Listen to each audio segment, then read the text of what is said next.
ہر طرح کی تعریف اللہ کے لیے ہے جو بلند درجوں والا ہے، بھرپور نعمتوں اور برکتوں سے نوازنے والا ہے، جس نے ہمیں بھلائی اور رحمتوں کے موسموں سے سرفراز کیا، اطاعت اور نیکی کے کاموں کی ہدایت دی۔ میں اس پاک ذات کی حمد بیان کرتا ہوں اور اس کا شکر بجا لاتا ہوں، اور میں گواہی دیتا ہوں کہ اللہ کے علاوہ کوئی معبود نہیں، وہ یکتا ہے، اس کا کوئی شریک نہیں، اور میں گواہی دیتا ہوں کہ ہمارے نبی محمد اس کے بندے اور رسول ہیں۔ اللہ کا درود نازل ہو آپ پر، آپ کے آل و اصحاب پر، اور بہت زیادہ سلامتی نازل ہو۔ اے اللہ ہمارے رب، تیرے لیے ہی ہر طرح کی حمد ہے کہ تو نے ہمیں پیدا کیا اور ہمیں روزی دی، ہمیں ہدایت عطا کی اور ہمیں سکھایا۔ تیرے لیے ہی ہر طرح کی حمد ہے اسلام اور قرآن پر، تیرے لیے ہی ہر طرح کی حمد ہے اہل مال اور عافیت پر۔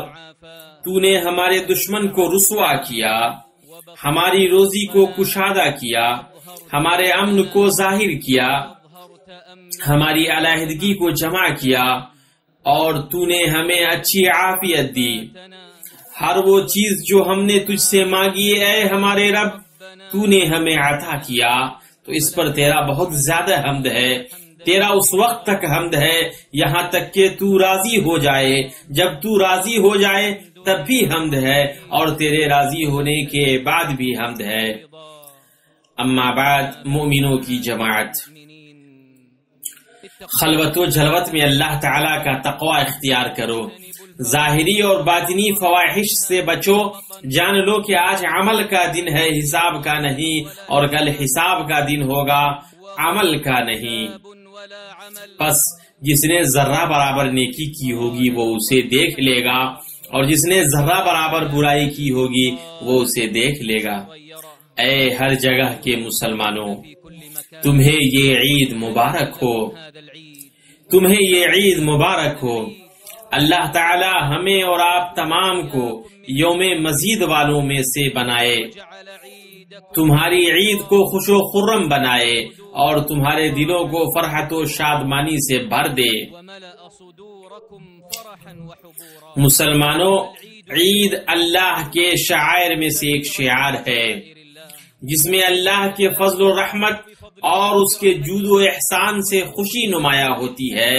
عید خوبصورتی و زینت اور خوشی و سعادت کا دن ہے۔ عید باہمی دوریوں کی اصلاح، صلہ رحمی و احسان کرنے اور محبت و مودت کی تجدید کا موسم ہے۔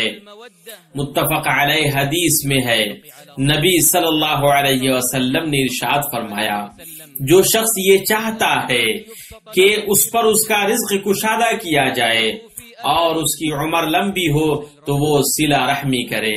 مسلمانوں، جب شریعتیں اپنے احکامات کے ساتھ اور عبادت اپنی اقسام کے ساتھ اللہ تبارک و تعالی کی طرف سے نعمت ہیں، تو اللہ تبارک تعالی کا ان نعمتوں پر حمد و شکر ادا کرنا واجب ہے۔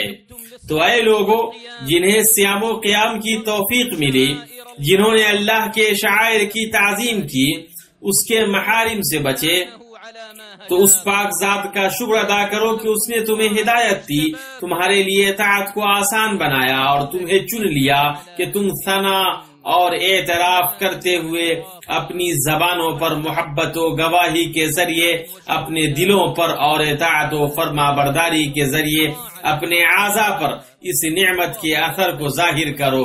تو اے اللہ، تیرے ہی لیے ہر طرح کا حمد و شکر ہے، اس بات پر کہ تو نے ہمیں اسلام کی رہنمائی فرمائی، اور تیرے ہی لیے حمد و شکر ہے اس پر جو تو نے روزے اور قیام کو پورا کر کے ہمارے اوپر انعام فرمایا۔ وہ چاہتا ہے کہ تم گنتی پوری کر لو اور اللہ تعالیٰ کی دی ہوئی ہدایت پر اس کی بڑائیاں بیان کرو اور اس کا شکر کرو۔ اے اللہ کے بندو، شکر رحمان جل جلالہ و تقدست اسماؤہ کی صفات میں سے ہے۔ اللہ تعالیٰ شاکر و شکور یعنی بڑا قدردان ہے۔ اس کی جانب سے شکر کا مطلب یہ ہے کہ وہ بندے کو اچھا بدلہ دیتا ہے اور اس کی خوبصورت تعریف کرتا ہے۔ وہ پاک ذات محسن، مہربان اور کریم ہے۔ وہ تھوڑے سے عمل کی قدر کرتا ہے اور بہت ساری لغزشوں کو معاف کر دیتا ہے۔ اس کے کرم، سخاوت اور فضل میں سے یہ ہے کہ وہ اپنے شکر کرنے والے بندوں کو عذاب نہیں دیتا ہے۔ اللہ تعالیٰ تمہیں سزا دے کر کیا کرے گا اگر تم شکر گزاری کرتے رہو اور با ایمان رہو۔ اللہ تعالیٰ بہت قدر کرنے والا اور پورا علم رکھنے والا ہے۔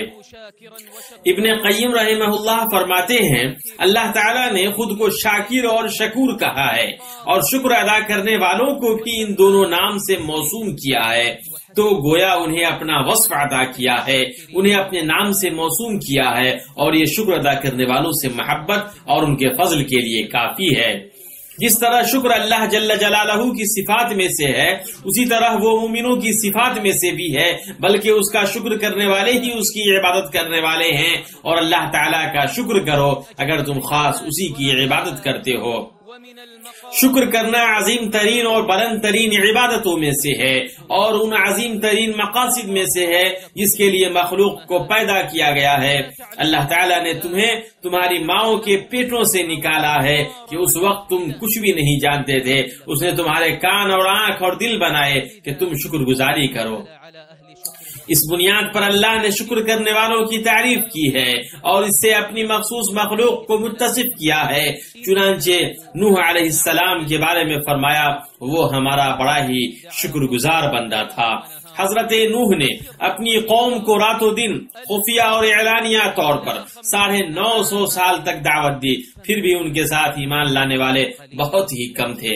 اللہ سبحانہ اپنے خلیل کی تعریف کرتے ہوئے فرماتا ہے بے شک ابراہیم پیشوا اور اللہ تعالیٰ کے فرما بردار اور یک طرفہ مخلص تھے، وہ مشرکوں میں سے نہ تھے، اللہ تعالیٰ کی نعمتوں کے شکر گزار تھے۔ اللہ نے انہیں اپنا برگزیدہ کر لیا تھا اور انہیں راہ راست سجھا دی تھی۔ جہاں تک ہمارے نبی صلوات ربی و سلامہ علیہ کی بات ہے تو انہیں اپنی قوم کی جانب سے بہت ساری مصیبتیں پہنچی، لیکن آپ تمام مخلوق میں اپنے رب کے بہت زیادہ شکر گزار تھے۔ آپ رات میں اتنا لمبا قیام کرتے کہ آپ کے دونوں پیر سوج جاتے۔ چنانچہ حضرت عائشہ رضی اللہ عنہا وارضاہا نے آپ سے فرمایا آپ اتنی عبادت کیوں کرتے ہیں حالانکہ آپ کے اگلے پچھلے سب گناہ معاف کر دیے گئے ہیں؟ آپ صلی اللہ علیہ وسلم نے فرمایا عائشہ کیا میں اپنے رب کا شکر گزار بندہ نہ بنوں؟ اس حدیث کو بخاری اور مسلم نے روایت کیا ہے۔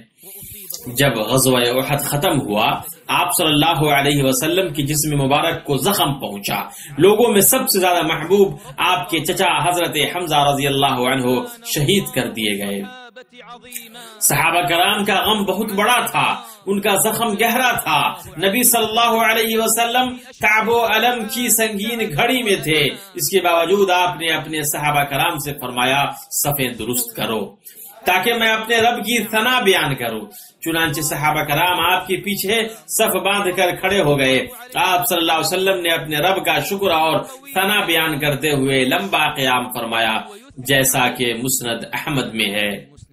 مومنوں کی جماعت اللہ کی رضا شکر کے ساتھ معلق ہے، تو نعمتیں خواہ کتنی ہی چھوٹی کیوں نہ ہو ان کا شکر ادا کرنا اللہ تعالی کی خوشنودی کے حصول کا سبب ہے۔ صحیح مسلم میں ہے اللہ کے رسول صلی اللہ علیہ وسلم نے ارشاد فرمایا اللہ تعالیٰ بندے کی اس بات سے خوش ہوتا ہے کہ وہ ایک لقمہ کھائے تو اس پر اس کا شکر ادا کرے اور ایک گھونٹ پانی پیے تو اس پر اس کا شکر ادا کرے۔ عزیز و غفار کی خوشنودی جنت میں نیکوکاروں اور شکر کرنے والوں کے لیے عظیم نعمتوں میں سے ہے۔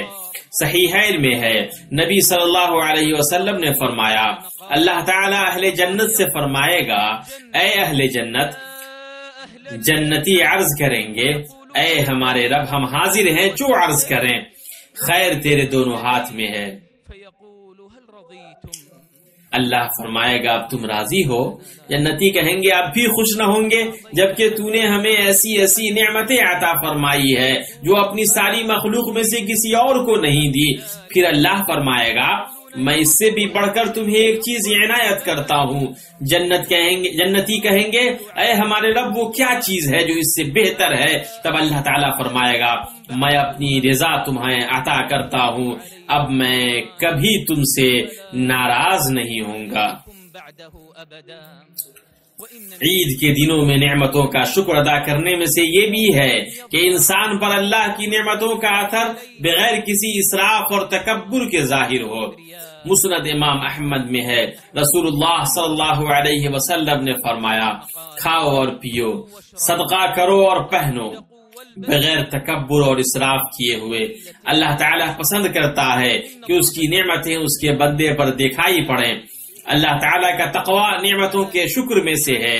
جب اللہ تعالیٰ اپنے بندے کو کوئی نعمت عطا کرے اور وہ اس کے شکر ادا کرنے سے غافل ہو، اپنے عطا کرنے والے کی معصیت میں مگن ہو، تو جان لو کہ یہ استدراج یعنی ڈھیل دینا ہے۔ مسند امام احمد میں ہے، رسول اللہ صلی اللہ علیہ وسلم نے فرمایا، جب تم دیکھو کہ اللہ کسی بندے کو دنیا میں اس کے گناہوں کے باوجود اس کی پسندیدہ چیز عطا کرتا ہے تو یہ استدراج یعنی اللہ کی طرف سے اس بندے کو ڈھیل دینا ہے۔ پھر آپ صلی اللہ علیہ وسلم نے یہ آیت تلاوت فرمائی، پھر جب وہ لوگ ان چیزوں کو بھولے رہے جن کی ان کو نصیحت کی جاتی تھی تو ہم نے ان پر ہر چیز کے دروازے کشادہ کر دیے، یہاں تک کہ جب ان چیزوں پر جو کہ ان کو ملی تھی وہ خوب اترا گئے، ہم نے ان کو دفعتاً پکڑ لیا، پھر تو وہ بالکل مایوس ہو گئے۔ مسلمانوں، اللہ تعالیٰ کی نعمتیں نہ تو شمار کی جا سکتی ہیں اور نہ گنی جا سکتی ہیں۔ اللہ نے اپنے بندوں پر احسان فرمایا اور انہیں ان نعمتوں کے ذکر و شکر کی طرف بلایا، چنانچہ نعمت ختم نہیں ہوگی جب تک شکر ادا کیا جاتا رہے گا، اور یہ باقی نہیں رہے گی جب تک ناشکری کی جائے گی۔ جسے شکر گزاری دی گئی اسے مزید عطا کیا گیا۔ اور جب تمہارے پروردگار نے تمہیں آگاہ کر دیا کہ اگر تم شکر گزاری کرو گے تو بے شک میں تمہیں زیادہ دوں گا، اور اگر تم ناشکری کرو گے تو یقیناً میرا عذاب بہت سخت ہے۔ ہر نعمت خواہ وہ ہلکی ہی کیوں نہ ہو، اس کے بارے میں قیامت کے دن بندے سے پوچھا جائے گا۔ سنن ترمذی میں ہے، رسول اللہ صلی اللہ علیہ وسلم نے فرمایا، بندے سے نعمتوں کے بارے میں قیامت کے دن جس چیز کے بارے میں سب سے پہلے پوچھا جائے گا وہ یہ کہ اس سے کہا جائے گا، کیا ہم نے تمہیں تمہارے جسم کو صحت سے نہیں نوازا تھا اور تمہیں ٹھنڈے پانی سے سیراب نہیں کیا تھا؟ پھر جان لو اے مومنو کہ ہر نعمت شکر کو واجب کرتی ہے۔ شکر ایسی نعمت ہے جو کسی اور شکر کی محتاج ہے۔ اس طرح بندہ اپنے رب کی نعمتوں اور اس کے شکر کے مابین گھومتا رہتا ہے یہاں تک کہ وہ شکر کرنے والوں کے گھر میں داخل ہو جاتا ہے۔ اعوذ باللہ من الشیطان الرجیم۔ اور جو لوگ ایمان لائے اور انہوں نے نیک کام کیے، ہم کسی شخص کو اس کی قدرت سے زیادہ کسی کا مکلف نہیں بناتے، وہی لوگ جنت والے ہیں اور وہ اس میں ہمیشہ ہمیشہ رہیں گے۔ اور جو کچھ ان کے دلوں میں کینہ تھا ہم اس کو دور کر دیں گے، ان کے نیچے نہریں جاری ہوں گی، اور وہ لوگ کہیں گے کہ اللہ کا لاکھ لاکھ شکر ہے جس نے ہم کو اس مقام تک پہنچایا، اور ہماری کبھی رسائی نہ ہوتی اگر اللہ تعالی ہم کو نہ پہنچاتا۔ واقعی ہمارے رب کے پیغمبر سچی باتیں لے کر آئے تھے، اور ان سے پکار کر کہا جائے گا کہ اس جنت کے تم وارث بنائے گئے ہو اپنے اعمال کے بدلے۔ اللہ میرے لیے اور آپ کے لیے قرآن اور سنت میں برکت دے اور آپ کو اس کی آیات اور حکمت سے فائدہ پہنچائے۔ میں کہتا ہوں جو تم سن رہے ہو، اور اللہ سے اپنے لیے اور آپ کے لیے گناہ کی مغفرت طلب کرتا ہوں، آپ اس سے مغفرت طلب کریں، بے شک وہ پروردگار بڑا بخشنے والا مہربان ہے۔ ہر طرح کی حمد اللہ کے لیے ہے، شکر گزاروں کی حمد، اور میں گواہی دیتا ہوں کہ اللہ کے علاوہ کوئی معبود نہیں، وہ یکتا ہے، اس کا کوئی شریک نہیں، وہ اولین و آخرین کا معبود ہے، اور میں گواہی دیتا ہوں کہ ہمارے نبی محمد اس کے بندے اور رسول ہیں۔ اللہ کا درود نازل ہو آپ پر، آپ کے تمام آل و اصحاب پر، اور اچھے طریقے سے آپ کی پیروی کرنے، قیامت تک آپ کی پیروی کرنے والوں پر۔ عظیم ترین نعمتوں میں سے طاعتوں کے موسموں کو پانا اور ان میں نوع بنوع قربتوں کے اعمال میں سبقت لے جانا ہے، ایسے وقت میں جبکہ بعض لوگ ان سے فائدہ اٹھانے سے محروم رہے یا ان کے پہنچنے سے پہلے ہی موت ان کے درمیان حائل ہو گئی۔ طاعت کے موسم کے بعد نعمت کے شکر میں سے یہ ہے کہ عبادت میں مداومت برتی جائے۔ حضرت عائشہ رضی اللہ عنہا سے پوچھا گیا کہ رسول اللہ صلی اللہ علیہ وسلم کا عمل کیسا تھا، کہ آپ نے کسی دن کو مخصوص کر لیا تھا؟ حضرت عائشہ نے فرمایا نہیں، آپ کا عمل ہمیشگی والا تھا، یعنی جب آپ نے کوئی عمل کیا تو اس پر مداومت برتی۔ آپ صلی اللہ علیہ وسلم اپنے اصحاب کو طاعت کے کام پر ثابت قدمی، تقرب کے کام پر مداومت کی وصیت کرتے تھے، خواہ وہ تھوڑا ہی عمل کیوں نہ ہو۔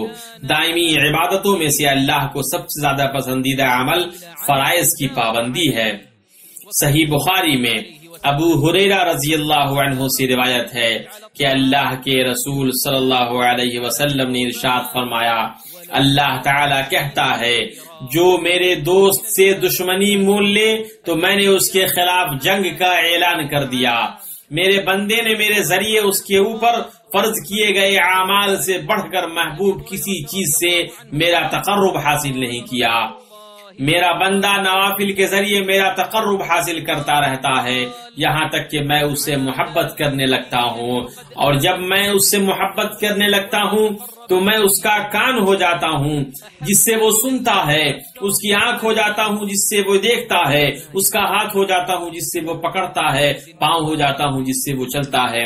اگر وہ مجھ سے مانگے تو میں اس کو ضرور دوں گا، اور اگر وہ مجھ سے پناہ طلب کرے تو میں ضرور پناہ دوں گا۔ اے اللہ کے بندو، مومن ایک عبادت سے دوسری عبادت، ایک طاعت سے دوسری طاعت اور ایک شکر سے دوسرے شکر کی طرف منتقل ہوتا ہے یہاں تک کہ وہ اپنے رب سے جا ملتا ہے۔ قرآن کریم میں ہے، اور اپنے رب کی عبادت کرتے رہیں یہاں تک کہ آپ کو موت آ جائے۔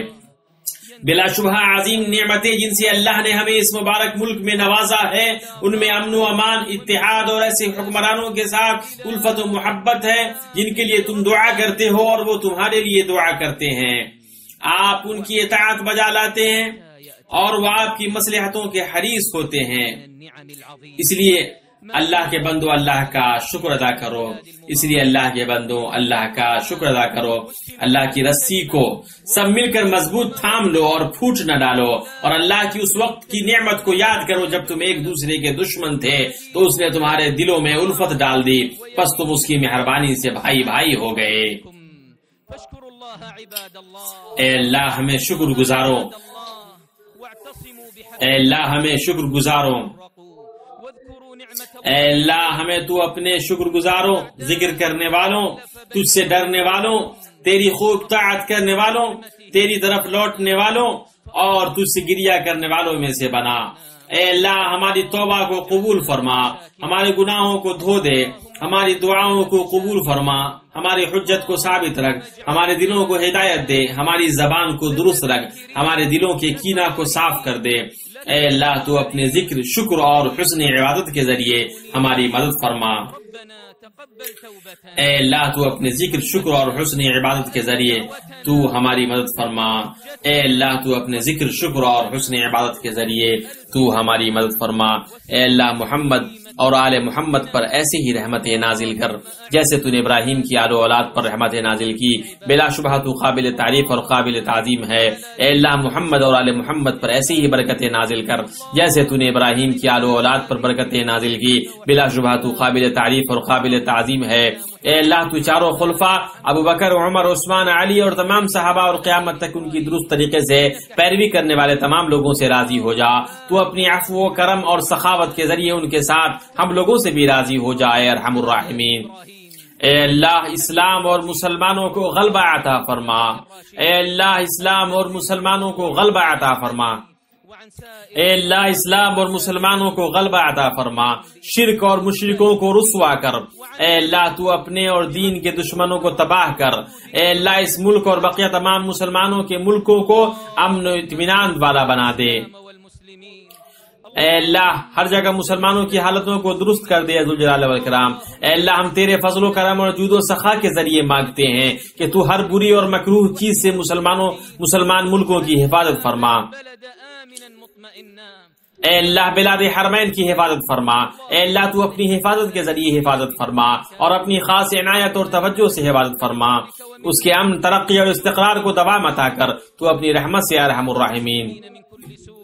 اے اللہ خادم حرمین کو اس کی توفیق دیجیے جو آپ چاہتے ہیں اور پسند کرتے ہیں، اور اسلام اور مسلمانوں کے لیے جو وہ انجام دے رہے ہیں اس کا بہتر بدلہ دے۔ اے اللہ ان کے ذریعے مسلمانوں کی کلمہ کو جمع کر دے اے رب العالمین۔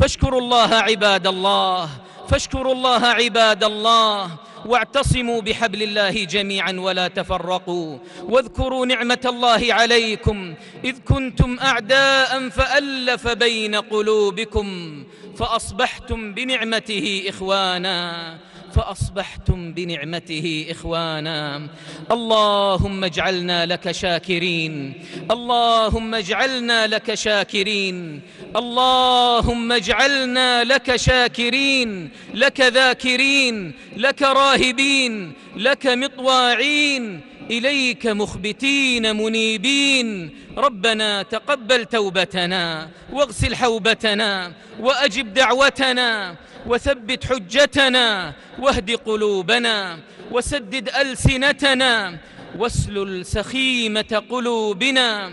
اللهم أعنا على ذكرك وشكرك وحسن عبادتك، اللهم أعنا على ذكرك وشكرك وحسن عبادتك، اللهم أعنا على ذكرك وشكرك وحسن عبادتك.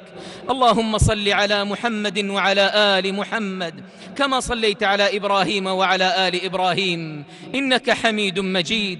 اللهم بارك على محمد وعلى آل محمد كما باركت على إبراهيم وعلى آل إبراهيم إنك حميد مجيد. وارض اللهم عن الخلفاء الراشدين أبي بكر وعمر وعثمان وعلي، وعن سائر الصحابة والتابعين ومن تبعهم بإحسان إلى يوم الدين، وعنا معهم بعفوك وكرمك وجودك ومنتك يا أرحم الراحمين. اللهم أعز الإسلام والمسلمين، اللهم أعز الإسلام والمسلمين، اللهم أعز الإسلام والمسلمين، وأذل الشرك والمشركين، واحم حوزة الدين، واجعل هذا البلد آمنا مطمئنا وسائر بلاد المسلمين. اللهم أصلح أحوال المسلمين في كل مكان. اللهم إنا نسألك بفضلك ومنتك وجودك وكرمك أن تحفظ بلاد المسلمين من كل سوء برحمتك يا أرحم الراحمين. اللهم احفظ بلاد الحرمين، اللهم احفظها بحفظك واكلأها برعايتك وعنايتك. اللهم أدم أمنها ورخاءها واستقرارها برحمتك يا أرحم الراحمين. اللهم وفق خادم الحرمين لما تحب وترضى، واجزه عن الإسلام والمسلمين خير الجزاء. اللهم اجمع به كلمة المسلمين يا رب العالمين. اللهم وفقه وولي عهده لما فيه خير للبلاد والعباد. اللهم انصر جنودنا المرابطين على حدود بلادنا. اللهم أيدهم بتأييدك واحفظهم بحفظك برحمتك وجودك يا رب العالمين. اللهم فرج هم المهمومين من المسلمين، اللهم فرج هم المهمومين من المسلمين، ونفس كرب المكروبين، واقض الدين عن المدينين، واشف مرضانا ومرضى المسلمين. ربنا اغفر لنا ولإخواننا الذين سبقونا بالإيمان، ولا تجعل في قلوبنا غلا للذين آمنوا، ولا تجعل في قلوبنا غلا للذين آمنوا، ولا تجعل في قلوبنا غلا للذين آمنوا. ربنا إنك رؤوف رحيم. ربنا آتنا في الدنيا حسنة وفي الآخرة حسنة وقنا عذاب النار. ربنا هب لنا من أزواجنا وذرياتنا قرة أعين واجعلنا للمتقين إماما. سبحان ربك رب العزة عما يصفون، وسلام على المرسلين، والحمد لله رب العالمين.